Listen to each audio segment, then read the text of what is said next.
আমরা আলোচনার মধ্যে ছিলাম হুদায়বিয়া সন্ধির পরে রাসূলুল্লাহ সাল্লাল্লাহু আলাইহি ওয়াসাল্লাম তদানীন্তন যুগের যত রাজা বাদশা ছিল বিয়ন্ড দ্য আরব পেনিনসুলা, যারা সুপার পাওয়ার ছিল, রোমান, পার্সিয়ান, বাহরাইন, ইয়েমেন, ছোট বড় সবার কাছে রাসূলুল্লাহ সাল্লাল্লাহু আলাইহি ওয়াসাল্লাম চিঠি দিয়ে দাওয়াত দিয়েছিলেন। অনেকের কাছ থেকেই পজিটিভ রেসপন্স এসেছিল, যদিও কিছু কিছু নেগেটিভ রেসপন্স এসেছিল। আজকে আমরা আলোচনা করব হুদায়বিয়া সন্ধির পরে রাসূলুল্লাহ সাল্লাল্লাহু আলাইহি ওয়াসাল্লাম যে সমস্ত এক্সপেডিশন করেছিলেন, যুদ্ধ করেছিলেন, সেই যুদ্ধ থেকে কিছু আলোচনা করব ইনশাআল্লাহ। হুদায়বিয়ার সন্ধি কত বছরের জন্য করেছিলেন কেউ বলতে পারবেন? কয় বছর স্থায়ী হয়েছিল? 2 বছর। এত গরম পানি আল্লাহ খাওয়া যায় না। ঠিক আছে,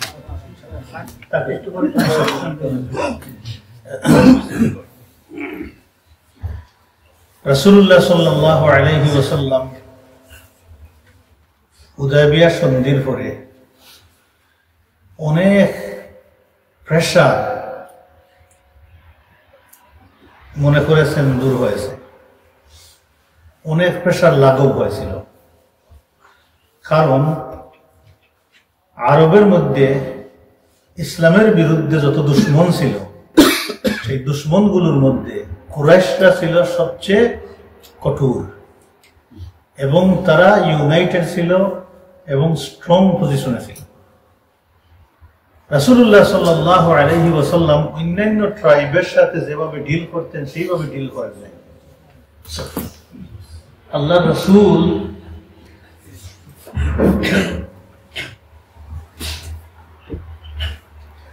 সেইভাবে ডিল করেন নাই যেভাবে ডিল করেছিলেন কুরাইশদের সাথে, কারণ ওরা হচ্ছে নিজের ট্রাইব, নিজের লোকজন, নিজের মানুষ।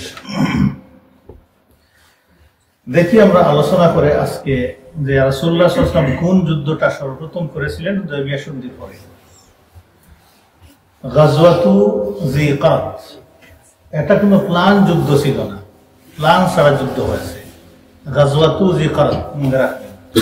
আগে বলেছিলাম যে গাজওয়া হচ্ছে যে যুদ্ধে আল্লাহ রাসূল নিজে অংশগ্রহণ করেন, সেটাকে গাজওয়া বলা হয়। এই যুদ্ধটা হয়েছিল বনু ফাজারা একটা অংশের সাথে। বনু ফাজারা একটা বিরাট বড় ট্রাইব, সেই ট্রাইবের ভিতরে বিভিন্ন উপনামে অনেক গ্রুপ আছে, এবং তাদের মধ্যে গাতফানও ছিল, এবং গাতফান ইসরায়েল একটা বড় ট্রাইব ছিল, কিন্তু তাদের বৃহত্তর অংশটা হচ্ছে বনু ফাজারা। রাসূলুল্লাহ সাল্লাল্লাহু আলাইহি ওয়াসাল্লাম এই যুদ্ধ করেছিলেন খায়বার যুদ্ধের আগে। বুখারীর বর্ণনা মতে খায়বার যুদ্ধের 3 দিন আগে এই অভিযান পরিচালিত হয়েছিল, মাত্র 3 দিন, according to the narration of Bukhari. ঘটনার বিবরণ এইভাবে ইবনে ইসহাক রাহিমাহুল্লাহ বর্ণনা করতেছেন যে মেইন বর্ণনাকারী হচ্ছেন গিয়ে এই যুদ্ধ সংক্রান্ত বিষয়ে সালামা ইবনুল আকওয়া আল আসলামী রাদিয়াল্লাহু আনহু। মনে রাখবেন, সালামা ইবনুল আকওয়া রাদিয়াল্লাহু আনহু।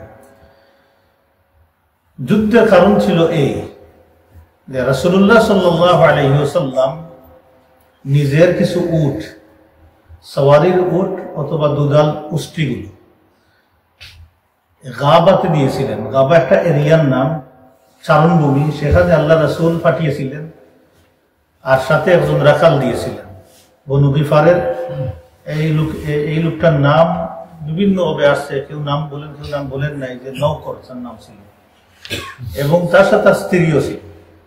এই ডেজার্টের মধ্যে তারা শুধু আল্লাহ রাসূলের উষ্ট্রিগুলো সেখানে দেখাশোনা করতো, রাখত। সালামা বিন আকওয়া রাদিয়াল্লাহু আনহু বলতেছেন, আমি একদিন ফজরের প্রথম আজানের আগে, প্রথম আজান মানে কি? 2টা আজান হইতো,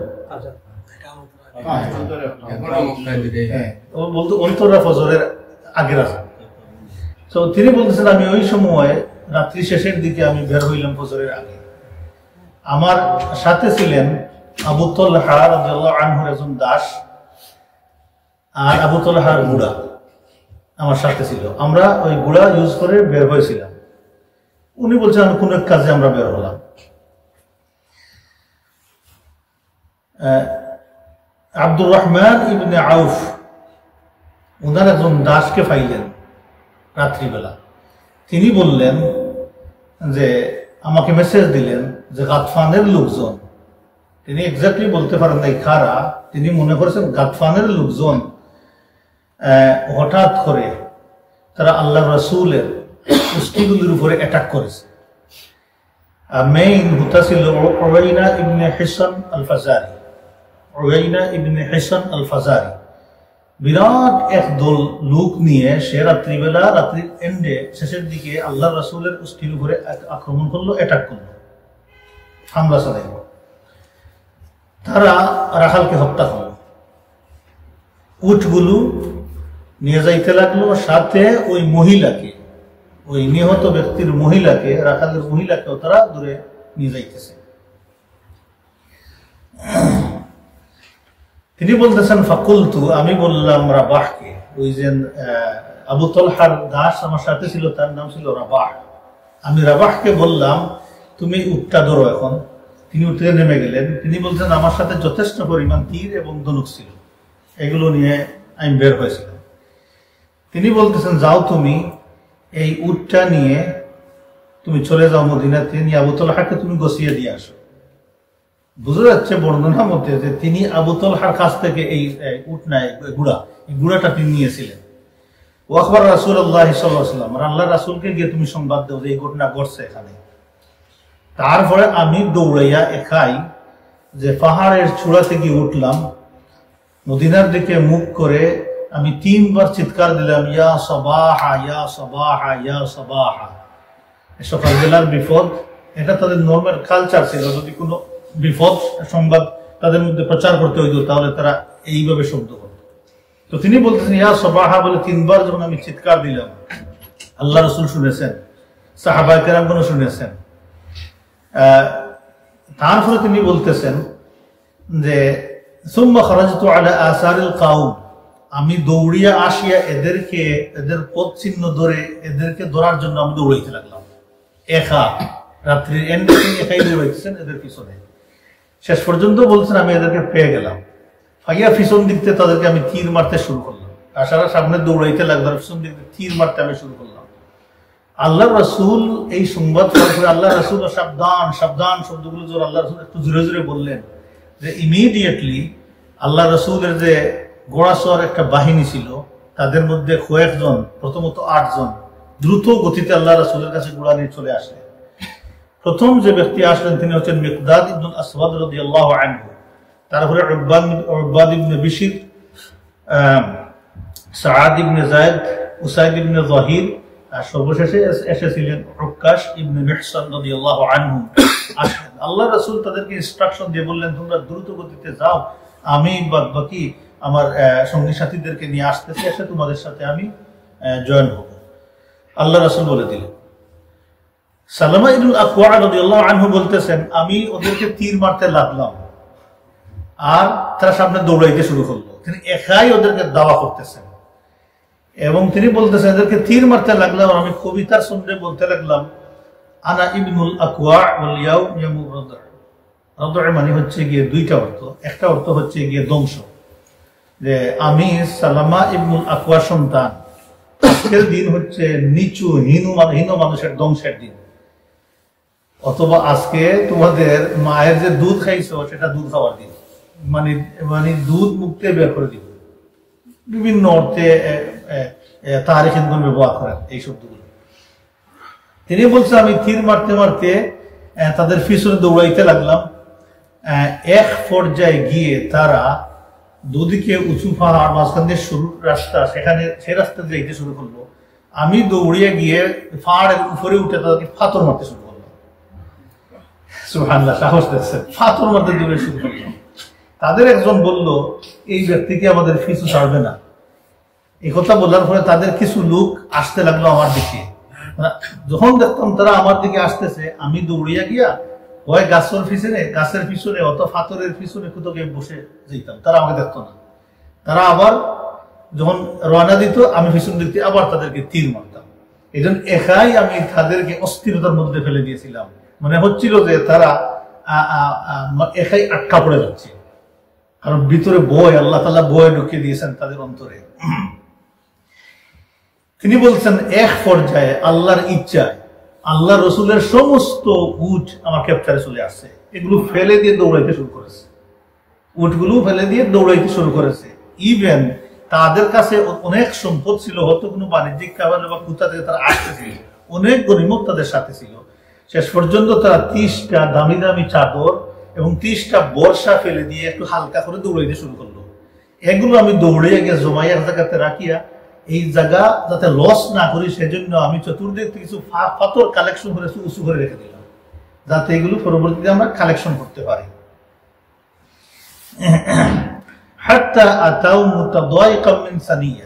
অবশেষে তারা যখন যে একটা রাস্তা শেষের দিকে গিয়ে ডাইভার্সনের সময় একটু শুরু রাস্তা হয়, আবার এদের ডাইভার্সন করে এমন একটা জায়গাতে তারা গিয়ে মনে করেছে তারা সিকিউর, মনে করে তারা বসে তারা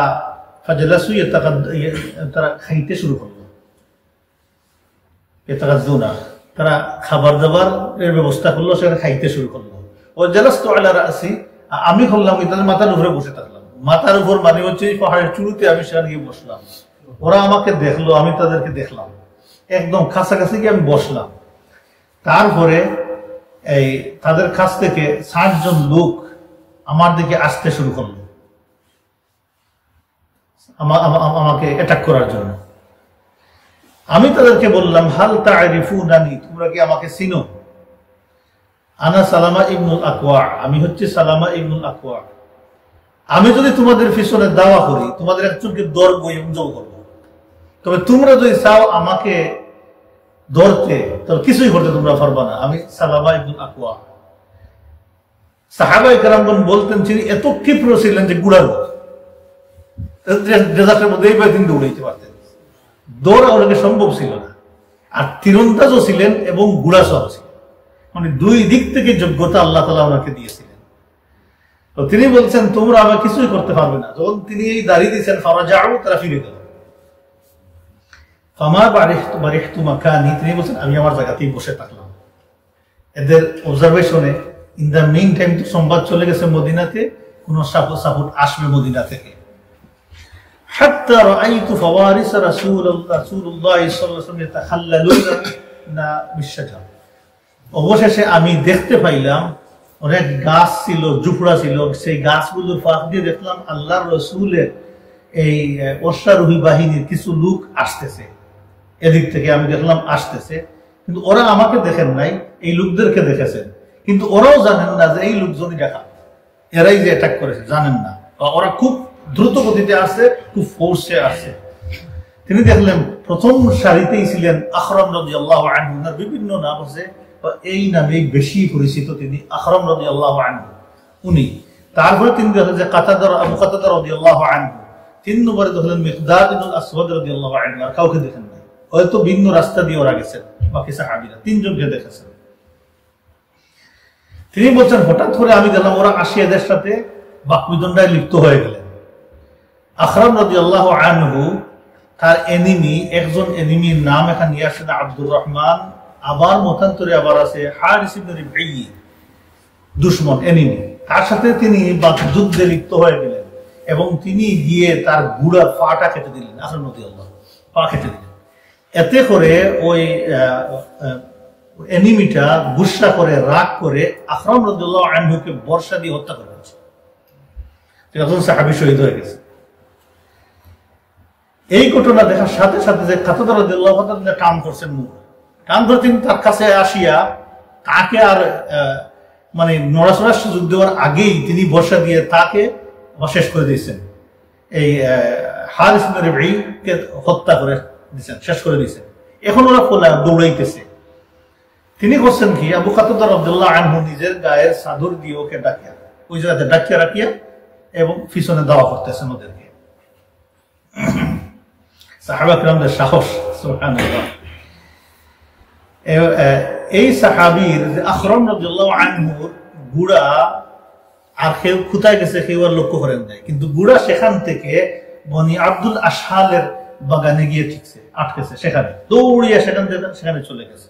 সেখানে যাওয়ার কারণ হচ্ছে এটাই যে মদিনার গুড়াগুলো আস্তাবল ছিল সেখানে। তো নর্মালি তো আমাদের গরু, ছাগল, গরু এগুলো পালছি আমরা, ছুটলে কোথায় যায়, তার বাসায় চলে আসে। তো এইভাবে গুড়াটা তার ওই বনু আব্দুল আশহালের বাগানে চলে গেছে সেখানে। আর এখানে আবু কাতাদা রাদিয়াল্লাহু আনহু লাশটাকে কাপড় দিয়ে ঢেকে, আর আল্লাহ রাসূলের সাহাবী আবার এদিকে শহীদ হয়েছেন, সাহাবীকে আদার সাহাবীরা হেফাজত করে ফেলেছেন।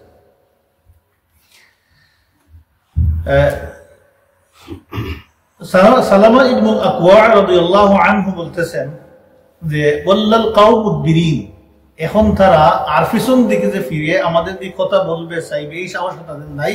তারা এখন যা কিছু আছে বেশিরভাগ ফেলে দিয়ে তারা দৌড়াইতেছে। জাস্ট সামান্য জিনিস তাদের সাথে ছিল, গনিমত ছিল, দৌড়াইতেছে তারা। আমরা তাদেরকে দাওয়া করতেছিলাম। তিনি বলতেছেন অনেক বাদবাকি আমার সাহাবীরা পিছনে ছিলেন, আমি একাই পিছন দৌড়লাম শেষ পর্যন্ত। এদের গুড়াও, ওনার গুড়াও নাই, তা সত্ত্বেও তিনি এদের পিছন ছাড়তেছেন না। অবশেষে বলতেছেন সূর্য ডুবে যাচ্ছে, এমন সময় তারা তাদের এরিয়ায় ঢুকে যাচ্ছে। বনু ফাজারার লোকজন তাদের ওই এরিয়াতে ঢুকে যাচ্ছে। জায়গার নাম হচ্ছে যিকরান। যিকরান মেইনলি হচ্ছে গিয়ে জায়গার নাম। জায়গার নামটা হচ্ছে একটা জলাশয়ের ভিত্তিতে। যিকরানে একটা জলাশয় আছে, আশপাশে কয়েকটা আবার পাহাড় আছে, এই পাহাড়গুলোর নাম যিকরান, জাবালু যিকরান। আবার এই ইয়েকে বলা হয়, ওই যে জলাশয়টাকে বলা হয় যিকরান।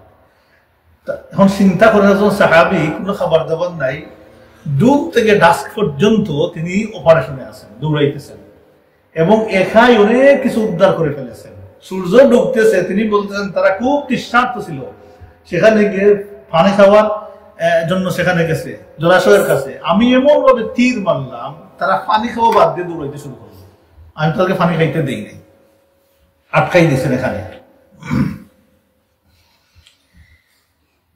এই পর্যায়ে যখন যিকরানের জলাশয়ের কাছে তখন তিনি বলতেছেন যে সাল্লাল্লাহু আলাইহি ওয়াসাল্লাম বলতেছেন ওয়ালাহিকানি রাসূলুল্লাহ সাল্লাল্লাহু আলাইহি ওয়াসাল্লাম। এই অবস্থায় আল্লাহ রাসূল বাদবাকি সাহাবী নিয়ে সেখানে গেছেন। আল্লাহ রাসূল ওই যিকরাত একটা পাহাড়ের প্রান্তরে আল্লাহ রাসূল গিয়ে অবস্থান করলেন সেখানে।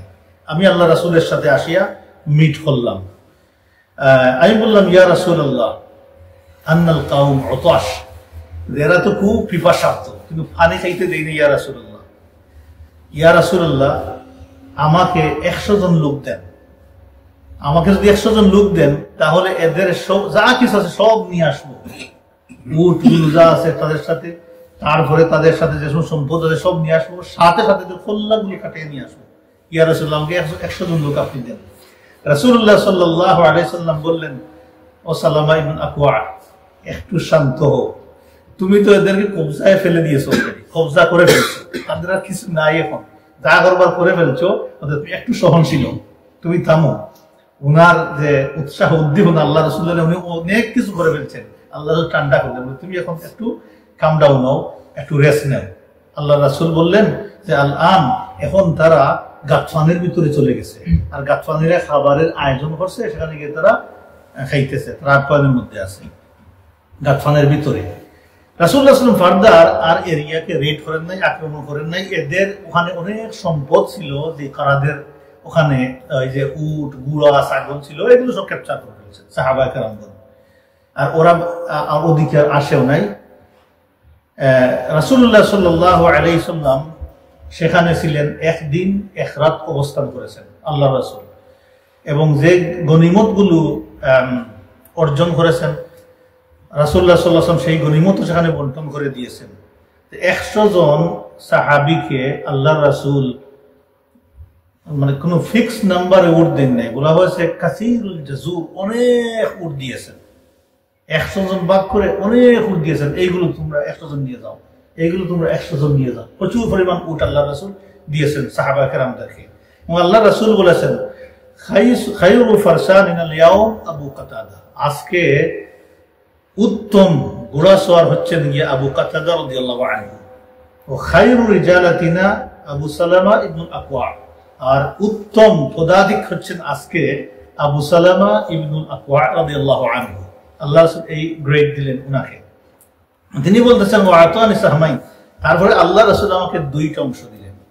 এই অভিযানে আল্লাহ রাসূল দুইটা অংশ দিলেন, পদাতিকের অংশ দিলেন, আবার ঘোড়াসওয়ারের অংশ দিলেন। আবার রাসূলুল্লাহ সাল্লাল্লাহু আলাইহি ওয়াসাল্লাম আমাকে সম্মানিত করলেন যে আল্লাহ রাসূল যখন মদিনার দিকে ফিরে আসতেছেন তখন আল্লাহ রসুলের যে সোয়ার ছিল আসবা, আল্লাহ রসুল স্বয়ং আমাকে উনার ফিটে বসিয়ে রাজিঈনা ইলাল মদিনা, আল্লাহ রসুল মদিনাতে ফিরে আসলেন।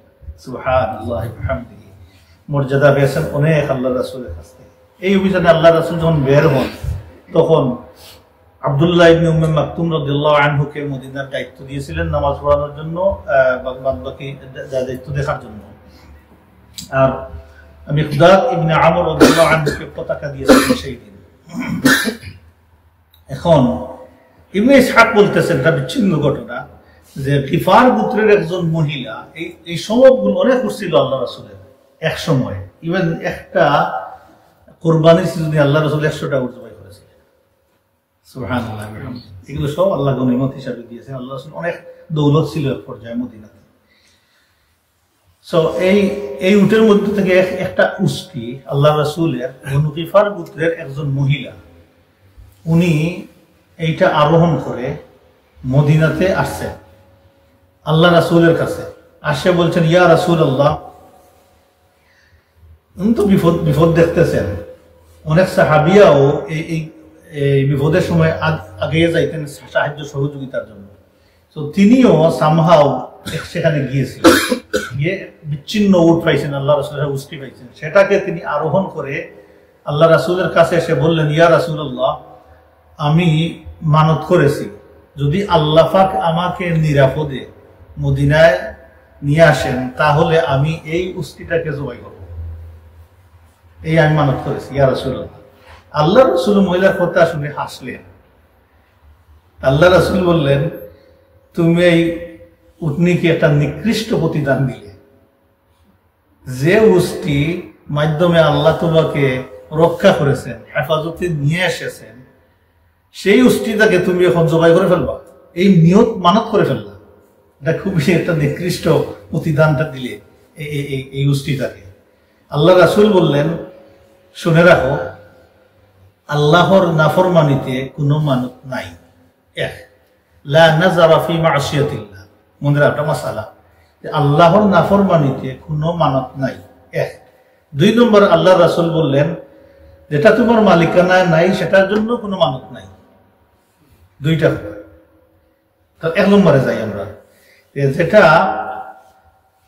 আল্লাহর নাফরমানি হয়ে যায় এমন একটা কাজ, যে কাজ শরিয়া এলাও করে না, গুনাহের কাজ, এমন কাজে কোনো মানত নাই। ফর এক্সাম্পল, যে আপনি জানেন এই জায়গাটা আপনার না, কোর্টে কেস করতেছেন, মানত করেছেন যদি এই জায়গাটা আমি আনতে পারি হাফ জায়গা মুষ্টি বাঁধি দেব, বললাম বাঁধি দেব। অনেক ঘটনা আছে, আমি একটা এক্সাম্পল দিলাম আপনাদের, এমন কিছু হয় দুনিয়াতে। কি করবো আমি মসজিদ বানিয়ে, এটা মানত। উনি জানেন যে জায়গা আমার না, কিন্তু এই জায়গাতে নেক্সট সময় ভ্যালিড করার জন্য এইটা করে ফেলবে। এইগুলো অপরাধ। এমন অনেক মানত মানুষ করে, যদি করে ফেলে তাহলে কি করতে হবে? ইমিডিয়েটলি ব্রেক করতে হবে। এখন ব্রেক করার পরে অন্য কোনো দায়িত্ব আছে কিনা? হ্যাঁ আছে, ইমামরা অনেক মতামত দিয়েছেন। কেউ কেউ বলেছেন কাফারা দিতে হবে। এখন এই অপরাধের জায়গাতে তুমি মানত করলা কেন? এখন এটা কাফারা, শুধু বাংলে হবে না, কাফারা একটা দিতে হবে। তাহলে কোনো নাফরমানির বিষয়ে কোনো মানত নাই। 2 নম্বর, যে জিনিসটা মালিকানায় নাই সেটারও কোনো মানত নাই। কিভাবে বলেন তো দেখি? যদি আল্লাহ আমাকে কোনো সন্তান দেন, সন্তান নাই, সন্তান দেন, তাহলে আমি তাকে মানত করলাম আলিম বানাবো, এটা ভালো, এটা মানুষ মরতে হবে। মালিকানায় নাইতে মানতটা কেমনে হবে? বাচ্চা তো মালিকানায় আসে নাই, মানত কেমনে হবে? ক্লিয়ার বিষয়টা যে মালিকানা থাকতে হবে, ফুল মিল্কিয়ত, এবং যে মিল্কিয়তের মধ্যে এই যে আপনার হকের মধ্যে আছে, এই হকের জিনিসটা এখানে মানত করতে পারে। তবে মানত করে কোনো জিনিস দিবেন না, তার মধ্যে এক্সট্রা কোনো খয়ের নাই। আল্লাহ রাসূল কি বলেছেন, এই যে বখিলের কিছু সম্পদ আল্লাহ বের করে নিয়ে আসেন, বিপদের সময় মানত করে দে। বখিলের কিছু সম্পদ আল্লাহ বের করে নিয়ে আসেন, মিনাল বা ইস্তাখরাজা মিনাল বাখিল, এইভাবে বলা হয়েছে যে দে না তো বিপদও করছে, এখন মানত করে দিতেছে। অতএব মানত করে কিছু দিয়েন না, এর মধ্যে এক্সট্রা কোনো কল্যাণ নাই, বরং তো ডিসকারেজ করা হয়েছে মানত করতে। কোনো দরকার নাই মানত করা, নিয়ত করবেন, এবং নিয়ত করবেন যে আল্লাহ তাআলা যদি আমাকে এই ব্যবসা করে হালাল উপার্জন থেকে আল্লাহ আমাকে না টাকা পয়সা দেন, তাহলে সর্বত আমি আল্লাহ করতে করবো। ফাইন, এটা মানত না, এটা নিয়ত, ইন্টেনশন। আপনার সহিহ সালেহ ইরাদা করা যায়, কিন্তু মানত করা যায় না। আবার অনেকে গিয়ে মুকামে গিয়ে গরু জবাই করবে নিয়ত করে, অমুক জায়গা থেকে নিয়ত করে, এই সবগুলো মাসিয়া অপরাধ। কেউ যদি এমন করে থাকেন, ব্রেক করে কিছু কাফারা দিয়ে দিবেন, আল্লাহ তাআলা মাফ করে দিবেন। আল্লাহ রাসূল বললেন যে এগুলো কিছুই তোমার করতে হবে না, আল্লাহ তোমাকে হেফাজতের সাথে মদিনাতে নিয়ে আসেন, এখন তুমি যাও, তোমার আত্মীয় স্বজনের কাছে গিয়ে নিরাপদে তুমি অবস্থান করো। এ হচ্ছে গিয়ে গাজওয়াতু যিকারাত। কবে হয়েছিল? হুদায়বিয়া সন্ধি থেকে আসার পরে খায়বার যুদ্ধের 3 দিন আগে।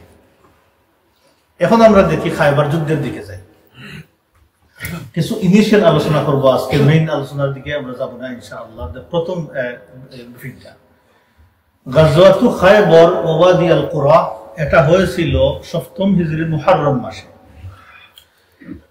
খায়বার এরিয়াটা মদিনা থেকে 70 অথবা 80 মাইল দূরে খায়বার এরিয়া। এটা ছিল অনেক বড় একটা এরিয়া, জনবসতি, অনেক মানুষ সেখানে বসবাস করত, বিরাট এরিয়া নিয়ে। যার তো হুসুনিন, সেখানে আলোচনা করব পরবর্তীতে, একটা দুর্গ নয়, হুসুনুন মানে অনেক ফোর্ট্রেস আছে সেখানে, খুব শক্তিশালী ফোর্ট্রেস গুলো ছিল। তদানীন্তন যুগে আরবের বাহিরেও যত প্রোটেক্টেড এরিয়া ছিল, এর মধ্যে খায়বার ছিল সর্বোচ্চ প্রোটেক্টেড এরিয়া। এর চাইতে শক্তিশালী এরিয়া আর কোথাও ছিল না। ওরা ছিল ইয়াহুদিদের এরিয়া, সবচেয়ে বেশি শক্তিশালী প্রোটেকশন দিয়ে তারা রাখতো। আবার বলেছে ও মাজারা, এই ফোর্ট্রেস গুলোর ভিতরে অনেক ক্ষেত খামার হইতো তাদের। সারা আরবের মধ্যে তারা এই ভেজিটেরিয়ান থেকে শুরু করে অন্যান্য খাবারগুলো তারা সাপ্লাই দিতে পারতো, এই পরিমাণ তারা সেখানে ফসল ফলাইতো। মনে করেন আজকের যুগে একটু ইশারা করে ইসরায়েলের দিকে, যে জায়গাটা ফিলিস্তিনের কাছ থেকে নিয়ে যায়, সেখানে কিভাবে বিল্ডিং বানায়, কিভাবে ফোর্ট্রেস বানায় দেখে নিয়ে, কিভাবে গাছ লাগায়, এবং ওই জায়গাতে এমন ভাবে তারা ফসল ফলায়, আশ্চর্য হয়ে যাবেন যে অনেকে যারা গেছেন আসে, তারা বলছেন আমরা মাঝে মধ্যে এই পিকচারের মধ্যেও দেখি, এই জায়গাটা হচ্ছে প্যালেস্টাইনের আন্ডারে, এই জায়গাটা ইসরায়েলের আন্ডারে, তারা দখল করে আছে। এই জায়গাতে কিছুই হয় না, বেড়া এই জায়গাতে দেখবেন এই পরিমাণ মানে ফসল হয় যে একটা ওভারজিন 3 কেজি 4 কেজি হয়, আশ্চর্য করতে পারবেন। এখন দেখেন জিয়াদিন এত মোটা, একটা কদুর মতো ওভারজিন, এই মোটা, মানে এগুলো ফসল ফলায়, তারা ফলাইতে থাকে। কারণ এটা সবগুলো হচ্ছে যে আল্লাহ রাসূলের ভবিষ্যৎবাণীর সাথে রিলেটেড, সবগুলো কি ঘটবে, কি হবে, আল্লাহ তাআলা সব কিছু পরিষ্কার করে দিয়ে গেছেন, আল্লাহ রাসূলও পরিষ্কার করে দিয়ে গেছেন। কথা হচ্ছে এটা, এখন বাহ্যিক দৃষ্টিকোণ থেকে দেখা একটা জিনিস, আর অন্তর্নিহিত জ্ঞান দিয়ে দেখা, আল্লাহর কিতাব দিয়ে দেখা আর এক জিনিস, দুই জিনিস। আমরা যারা সাধারণ মানুষ, আমরা সব সময় বাহ্যিক দিকটারে আমরা গুরুত্ব দিই, এর ভিতরের দিকে গুরুত্ব দিই না। যে কথাটা আল্লাহ সূরা রুমের মধ্যে বলেছেন, ইয়ালামুনা যাহিরাম মিনাল হায়াতিদ দুনিয়া, ওরা জানে দুনিয়ার বাহ্যিক দিকটা, জাহির দিকটা, জাহির মানে বাহ্যিক দিক, হায়াতিদ দুনিয়া, দুনিয়ার জীবনের বাহ্যিক দিকটা তারা দেখে সব সময়। ওহুম আনিল আখিরাতি হুম গাফিলুন, কিন্তু আখিরাত যেটা, যে বাহ্যিক দৃষ্টির বাহিরে যেটা, এটা আখিরা বলা হয়। মনে করুন এখান থেকে আমরা যা দেখছি না, সে আখিরা। ওহুম আনিল আখিরাতি হুম গাফিলুন, তারা গাফিল, তারা বুঝে না কি ঘটবে, সামনে যা দেখে সেইটাই বলে, ওইটাই গবেষণা করে, ওইটাই চিন্তা ফিকির করে, তার ভিতরের অন্তর্নিহিত বিষয় কোন দিকে মন নিবে, আল্লাহ কেন এই জিনিসটা ঘটাইলেন, এই জিনিসটা গবেষণা বা চিন্তা করার মতো জ্ঞান নাই। অতএব এই এরিয়াটার অনেক ঘটনাগুলি আমরা দেখতেছি, এই ঘটতেছে, আরো ঘটবেও, কিন্তু বাহ্যিক দৃষ্টিকোণ থেকে আমরা যেন কোনো মন্তব্য না করি। কারণ কিয়ামতের আখ্যানের অবস্থা, আমরা অনেক দূরে আল্লাহ রাসূল থেকে, অনেক দূরে, 150 বছরের কাছাকাছি হয়ে গেছে, 1000 নাকি কি বলতেছে, 1000 বছর কাছাকাছি হয়ে গেছে। এখন শেষের দিকে, হাদিস অনুযায়ী শেষের দিকে চটচট করে গড়তে থাকবে। ইভেন একটা হাদিসের মধ্যে আছে যে 7 বছরের মধ্যে দেখবেন অনেক কিছু ঘটে যাবে।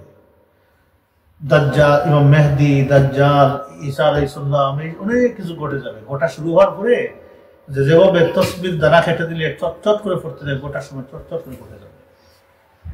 কেউ চিন্তা করতে পারবে না। মানুষ চিন্তা করবে নিজের মাইন্ড দিয়ে, নিজের জ্ঞান গরিমা দিয়ে, চিন্তা দিয়ে, কিন্তু এর বাহিরে ঘটে যায়।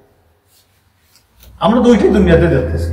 আমরা আমাদের প্রোটেকশনের জন্য যা করার তাই করি, কিন্তু কোনো প্রোটেকশন শেষ পর্যন্ত কাজ দে, হ্যাঁ, যতক্ষণ পর্যন্ত কাজ দে ততক্ষণ পর্যন্ত এটা আল্লাহর হুকুম।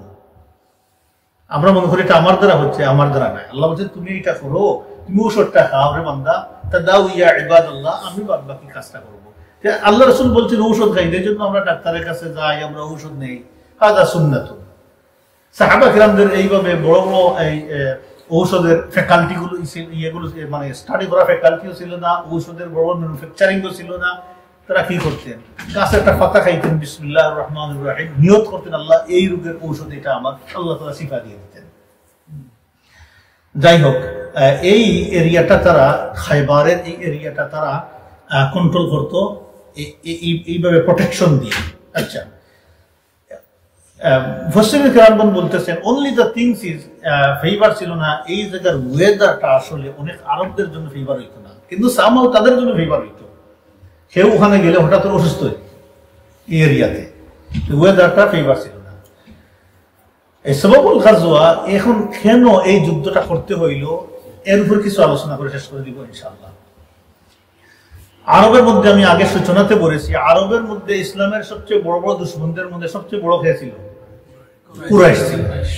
কুরাইশকে ওই সময় অন্যান্য গ্রুপও ভয় করত, কারণ ওরা খুব দুর্দণ্ড যোদ্ধা ছিল। দেখেন না বদরের যুদ্ধে কি করলো, আশ তুললে মল্ল যুদ্ধ করবো বলেই বের হয়ে গেছে, মানে গাট্টামি করতে পারে, তাই কোনো পরোয়া করতো না। মনে করতো তারা tribe, as a tribe Quraish biggest tribe, এবং তারা যোদ্ধা মনে করতো নিজেদেরকে, কেয়ার করতো না। তো রাসূলুল্লাহ সাল্লাল্লাহু আলাইহি ওয়াসাল্লাম বড়দের সাথে সন্ধি করার কারণে আল্লাহর রাসূল মনে করেছেন যে 50% সেভ হয়ে গেছে এদিক থেকে। এখন বাদ বাকি যে দুশমনগুলো আছে তাদেরকে একটু শাস্তা করা যায়, বড়টাকে রেখে ছোটগুলোকে শাস্তা করতে গেলে আবার সমস্যা হয়। ওরা আসেই তো আক্রমণ করবে।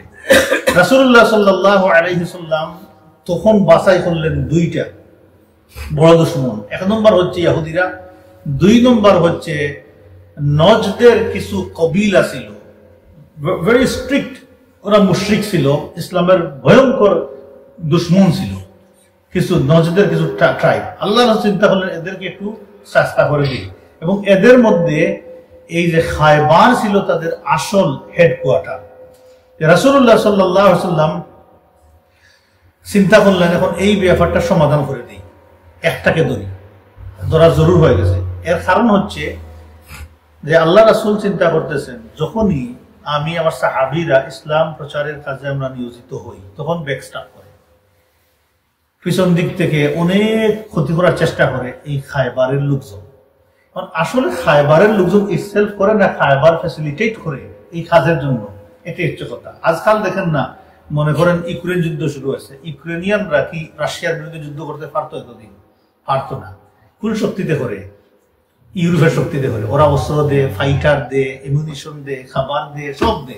এদের কত টাকা দিচ্ছে, কত টাকা দিয়ে দিচ্ছে। তো এগুলো সব সময় ছিল ওই সিস্টেমটা।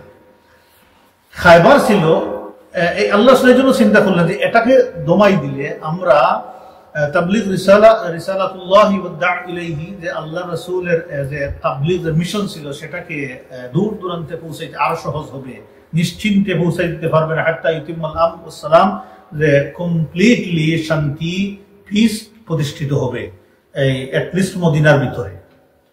আল্লাহ রাসূল চিন্তা করলেন। আর খায়বার কি হইল? ষড়যন্ত্র এবং চক্রান্তের আখড়ায় পরিণত হইল। এই সময়ে ষড়যন্ত্রের আখড়া এবং চক্রান্তের আখড়ায় পরিণত হইল। এখানে সামরিক ট্রেনিং এর কেন্দ্রবিন্দু হয়ে গেল।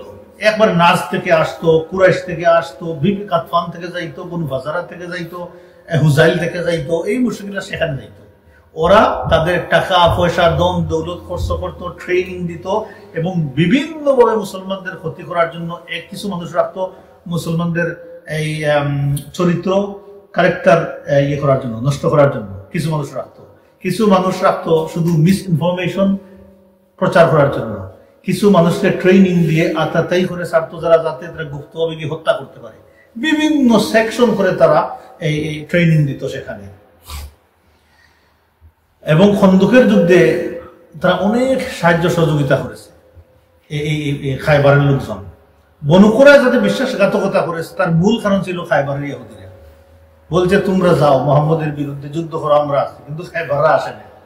ওদেরকে বাধ্য করেছে, তারা উদ্দীপিত করেছে আল্লাহ রাসূলের সাথে বিশ্বাসঘাতকতা করতে। তারপরে হচ্ছে মুনাফিকরা সেখানে গিয়ে কি আড্ডা বানাইতো, হাসা হাসি তামসা করতো। বিশাল নম্বর মুনাফিকদেরকে তারা আশ্রয় দিত। বনু গাতফানও সেখানে যাইতো, তার সাথে আশপাশের ছোট ছোট ইয়াহুদিরা বেদুইনরা যারা বসবাস করতো ওরাও যাইতো। মানে শেষ পর্যন্ত এটা হয়ে গেল একটা মানে ষড়যন্ত্রের আখড়া। মোটামুটি বন্যা থেকে যা বোঝা গেল সেখানে গিয়ে তারা এই প্রিপারেশন নিত।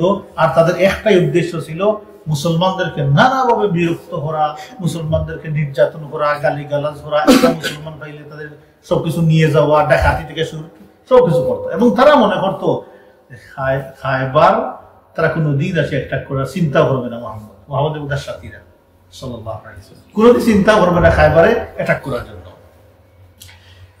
সর্বোপরি তার সিদ্ধান্ত নিল আল্লাহর রাসূলকে হত্যা করার।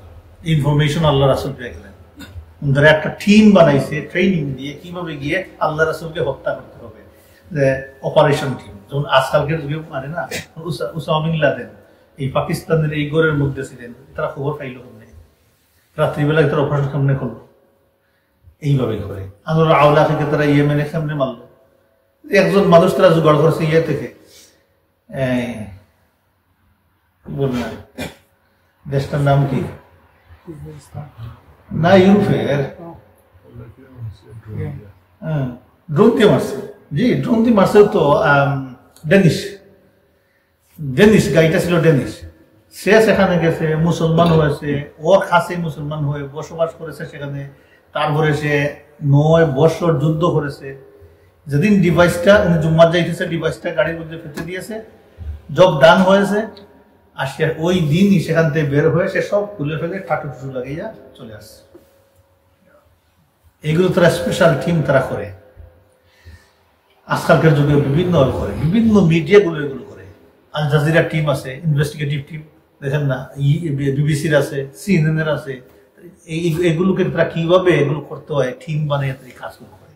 আসলে যে যুগের যে সিস্টেম, এখন তো আমরা মনে করি ডিভাইস নিয়ে দিয়ে অনেক কিছু করে, ওই সময় তারা যে সিস্টেমে করতো ওই সিস্টেমেই এখন ওইটাই আছে, তা আপডেট ভার্সন, আর কিচ্ছু না। যে যুগের যেটা দরকার ওইটা করে, মানুষের কথাগুলো নিয়ে যায়। উপরে বিমান দেখেন তো, ফাইটার বিমান বানাইছে, এখন রাত্রিবেলা উপরের দিকে উড়ে যাবে, নিচে মানুষের হিট ধরে মেরে দিবে, এইগুলো পর্যন্ত করতেছে। আপনি ওখানে আছেন, আপনার হিট পেয়ে যাবে কত 1 মাইল পর থেকে। 1 মাইল বললাম, কোথাতে বললাম আর মনে করেন 200 ফিট 300 ফিট উপর থেকে হিট পেয়ে যাবে, এখানে মানুষ আছে, মেরে দেয়। এমনও বিমান মানুষ বানাইছে। অর্থাৎ মানুষ আল্লাহ তাকে ব্রেন দেন, আর সেই ব্রেনটাকে ইভিল কাজে যতটুকু ব্যবহার করা যায় ততটুকু করে। এই ব্রেনটা তো সে ইউজ করতো সালেহ হওয়ার জন্য, নেককার হওয়ার জন্য, তাহলে সেই এইভাবেই তার দরজা তো বেড়ে যাইতো। কিন্তু সেই খাম অনেক সময় শয়তান করতে দেয় না, আটকাই দেয়। এনিওয়ে, যখন তারা ষড়যন্ত্র করো আল্লাহ রাসূলকে হত্যা করা, এই ষড়যন্ত্রের সবচেয়ে বড় যে দুইটা কাফির ছিল, সালাম ইবনে আবুল হাকিক আর আসির ইবনে রাজাম, এই দুইজন নেতৃত্ব দিচ্ছিল এই সমস্ত আকাম কুকাম সব খারাপ কাজে। রাসূলুল্লাহ সাল্লাল্লাহু আলাইহি ওয়াসাল্লাম বুঝেছেন সব কিছু, কিন্তু সিদ্ধান্ত নিয়েছেন একটু পরে। এটা মুসলমানদের উপরে ওয়াজিব ছিল যে এদেরকে আগে শাস্তি করা, কিন্তু আল্লাহ রাসূল ইন্নামা আবতাউ কিয়াম, আল্লাহ রাসূল এদের বিরুদ্ধে সিদ্ধান্ত নিতে লেট করলেন কারণ কুরাইশদের কারণে। কুরাইশদের সাথে যখন মোটামুটি একটা চুক্তি হয়ে গেছে, রাসূলুল্লাহ সাল্লাল্লাহু আলাইহি ওয়াসাল্লাম চিন্তা করলেন যে এদেরকে শেষ করে দিলে আর কোনোদিন তারা আরবের আশপাশ কোনো কওমের কাছে গিয়ে এমন ধরনের অপকর্ম করার কোনো সাহস করতে পারবে না। রাসূলুল্লাহ সাল্লাল্লাহু আলাইহি ওয়াসাল্লাম সিদ্ধান্ত নিলেন।